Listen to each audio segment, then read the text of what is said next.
सर्व सुधागडवासियांना या ठिकाणी मी सूचित करतो की मागच्या आठवड्यामध्ये परळी या ठिकाणी स्वतः माझ्या घरी हे भिक्षू म्हणून या ठिकाणी आले होते आणि घरामध्ये महिला पाहून त्यांनी पहिले पाण्याची मागणी केली।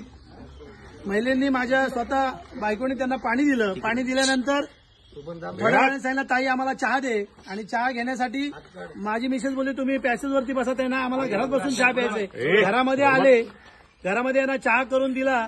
त्याच्यानंतर यांनी त्यांचे रूप दाखवायला चालू केलं। खऱ्या अर्थाने परमार्थ करणाऱ्या आलेल्या माणसांनी बाई माणूस बघून त्या ठिकाणी तिला वश करण्याचा प्रयत्न केला।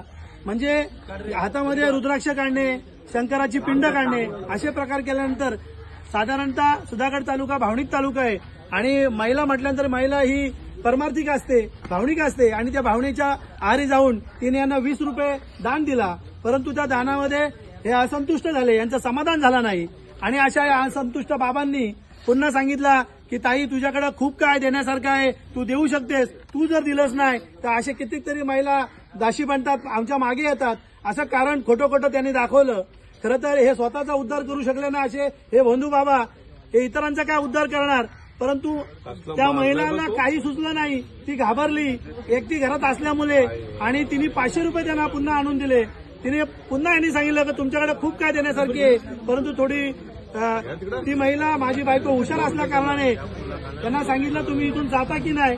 माझी खालून एक म्हातारी आई आहे ती वरती येते आणि हे तिथून पळून गेले। असा हा प्रकार घडला। एका आठवड्यानंतर पुन्हा हे या जांभूळपाडा या ठिकाणी आम्हाला भेटले। आम्ही त्यांना पोलीस स्टेशनला या ठिकाणी घेऊन आलेलो आहोत।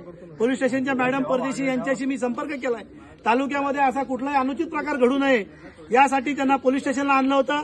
त्यांना शिक्षा व्हावी हा आमचा सगळा या ठिकाणी जो तरुण वर्ग आहे त्या तरुण वर्गाला सुद्धा माझी विनंती आहे, जर असे कोणी आपल्या गावामध्ये हे भिक्षू बनून बाबा बनून जर कोणी आले तर यांना गावामध्ये घेऊ नका, यांना खऱ्या अर्थाने गावबंदी करा।